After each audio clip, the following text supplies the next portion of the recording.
Want to welcome everybody to week 9 of the sports guys doing their prediction and picking. Tom, how did everybody do last week? That was a pretty good week. I went 10-1, as did the Twitter folk, and you and Brandon both went 9-2. That now makes the standings. Me and you both are 67-13. Twitter folk are 66-14. Brandon 60-20. So still up in the air on how it could end up. Tom, when you came in tonight, you had some really interesting tidbits, facts. Mm-hmm. So They must be nuggets. Nuggets. Anyhow, yeah. As in McNuggets? Yes, we love McNuggets.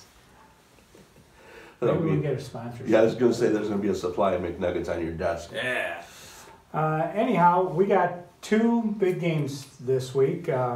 We'll be at both of them. We got Centerville hosting Cass, and Colin's hosting Wyoming Tri-Unity. All 4 teams come into the game 8-0. So somebody's going to suffer their first loss, and a couple teams will get undefeated regular seasons. That is a rarity in this area. I went back through some of the numbers on a couple sites, and for the local teams that we cover, the 11 teams that we cover, there's only been one other time, going back to 1950, that we've had 2 teams come into week 9 8-0. That was back in 1998 when Sturgis played Petoskey up at Ferris State, with the Trojans getting the 27-19 win. So I thought that was kind of interesting that we don't run into it. You would think with Mendon, Constantine, Schoolcraft, those but usually it's they may be 8-0, but the team they're playing is not that way. Neat. Also, if either Centerville or Colin end up winning, it'll be Centerville's first undefeated season since 1962, and Colin 1957 to go through the season. And I saw something interesting today where it showed back, and I don't remember what year it was now, where Colin was playing 8-man. Mm-hmm. Many years ago, back in the 50s, I believe. Yeah, there were actually a few teams around here that were playing 8-man back then.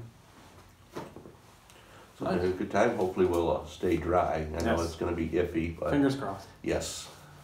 Okay, guys. First, we'll start out with Edwardsburg at Sturgis, and I really don't see how Sturgis can get the win. I don't think I'll have some.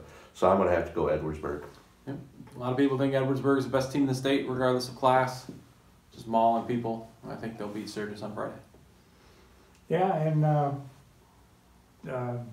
Edwardsburg, 8-0, ranked 1 in Division 4, which some people are saying they're not going to stay Division 4. You've been talking to some people. Yeah. They could bump up to 3, which would make 3 Rivers real happy, yep. I'm sure.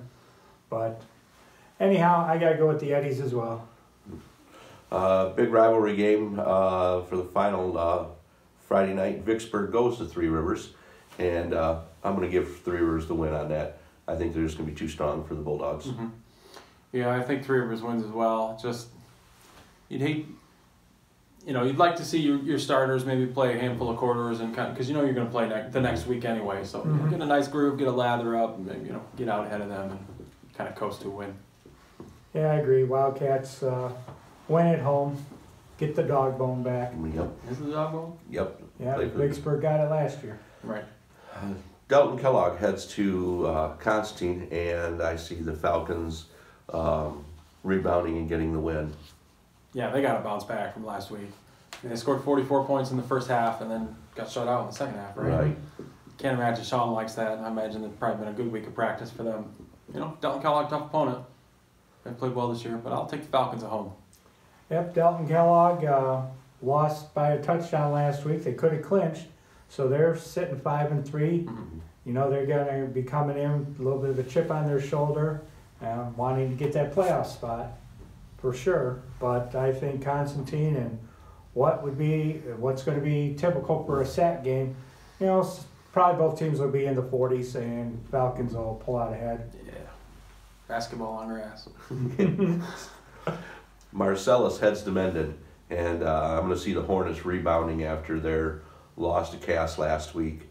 So I see Mendon winning. Yeah, just looking at numbers alone and the amount of teams that could make it at 5-4, I think Mendon's going to be right in that threshold, especially being in Division 8. So they got a lot to play for. I think they win at home.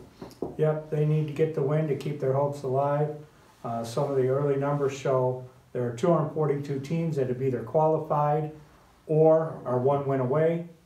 So that right there, there's 14 teams that'll be added. Yes. And obviously not everybody who's 5-3 is going to win this week. Right. So yeah, win for Mendon, which I think they'll get, and real good chance they'll be in. Good, yeah. Another home team that I see getting the win is White Pigeon, as they'll entertain Bangor. So I see the Chiefs getting an easy win. Just the culture there has changed. I know from years past. I mean, for whatever reason this year, it's working for White Pigeon. They're running the ball. Sean doesn't like to throw the football at all. So they're just going to run, get out of there. Nice, comfortable win. Move on to next week. Again, it's something like Three Rivers. Right. Get your reps in. Right. Stay healthy. Mhm. Get ready for next week. Pigeon with the win. Well, at our big game, the 2 undefeated teams, Wyoming Tri-Unity goes to Colon. And I'm going to give the win to the Magi. I think they're going to end the season undefeated. I was at the Southwest 10 championships for cross country tonight, and I had heard a couple of people talking about how Wyoming Tri-Unity only has like 15 kids on the team. Colon obviously has a lot more than that, and they're playing at home too. And would you say last time they were 9-0 was like back in the 50s, well, right? it wasn't even 9-0. They just went undefeated. Just went undefeated, so they got a chance to history for the school. I mean, that's imperative, for a program like that. I think they win.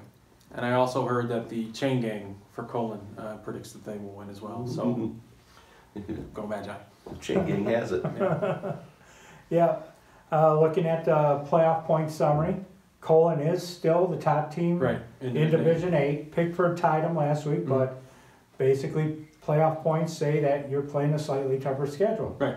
And they got about a 3.5 point lead on Tri-Unity. If they beat an 8-0 team, that'd be huge too. Oh yeah, that'll pretty much secure them. So a lot on the line. Home field through the What, playoffs. Right. if I remember right, what Tri-Unity is ranked 4th Yeah. in 8-man? Yeah, Yeah. they're up there too, so that'd be huge.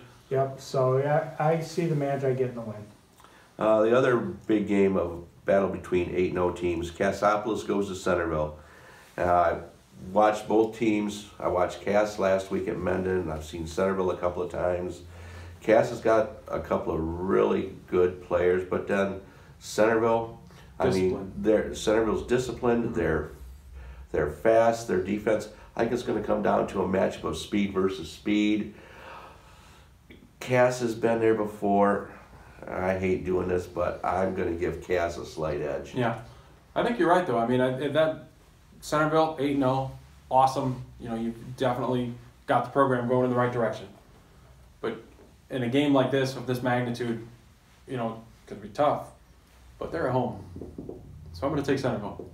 I am. Changes his mind. I'm going to change. I thought Cass earlier today. I really did. And like we had mentioned, they've been in this position before. They've won league titles before, but I will only take Centerville because I'm way behind with you guys, and I think maybe they might be able to figure it out. Well, I'm not way behind. So, again, it's the last game I picked out of the 10 we got going this week.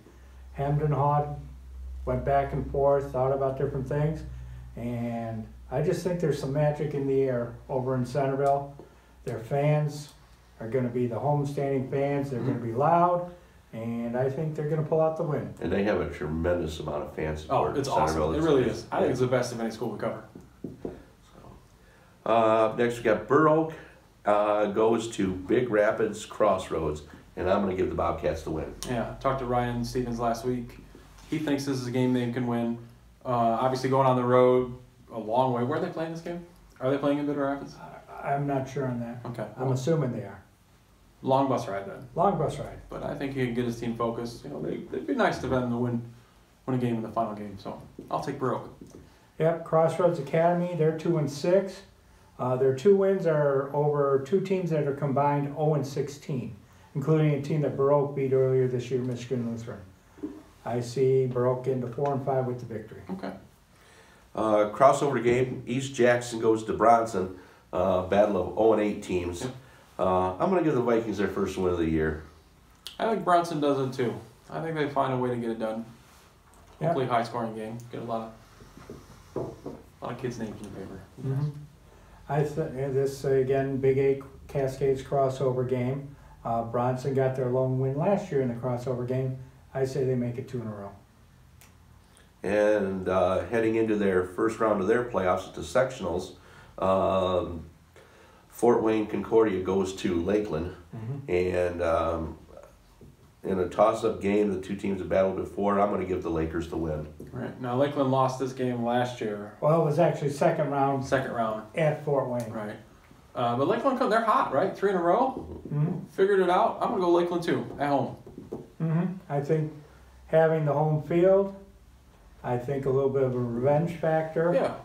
I think Lakeland gets the win and gets to week 2 again in the playoffs. Only other thing I got is want to congratulate the Constantine soccer team for their first year. They got their first district win. That's cool. Monday night they beat Buchanan 2-1, and they're probably playing Schoolcraft now as we speak. So good luck to the Falcons. Also, in the past, the Journal has had our sports app. I just want to encourage everybody to download it, take a look at it. Our scores are on there, so schedules. All the stories are on all there. the stories. We have some wonderful photo galleries. I So actually saw a kid wearing one of the T-shirts we gave out last year Oh, really? when I was at Myers last Nice. night. great. Nice. So good luck to all of our teams. I'll be at the Cass Centerville game. Brandon will be Colin, at Colin. Tom will be at Sturgis. So good luck to all of our teams, and we'll be rooting for 8-0 seasons from the Magi and the Bulldogs. So hope to stay dry. Good luck, and we'll see you next week. Also, this Sunday is the selection show. Yes, that's correct. For all the playoffs. So. It's going to be a busy night here for our St. Joe County teams. Yep. So We're predicting what? At least 5? Well, we don't even have to predict. We have Yeah. five teams Teams in right Yeah. now. So we make sure you catch that. That's on what, Fox Sports Detroit? yep, at 6 or West. 7. 7 o'clock I believe. 7 o'clock. So, and Brandon and I will be going Facebook Live after we get a chance to talk to coaches, Sure. Yeah. get a couple comments from them, and maybe get some insight on what night they'll be playing. Yep. Or afternoon, as the case may be. Yeah. Good. Everyone have a good week, and we'll see you next week.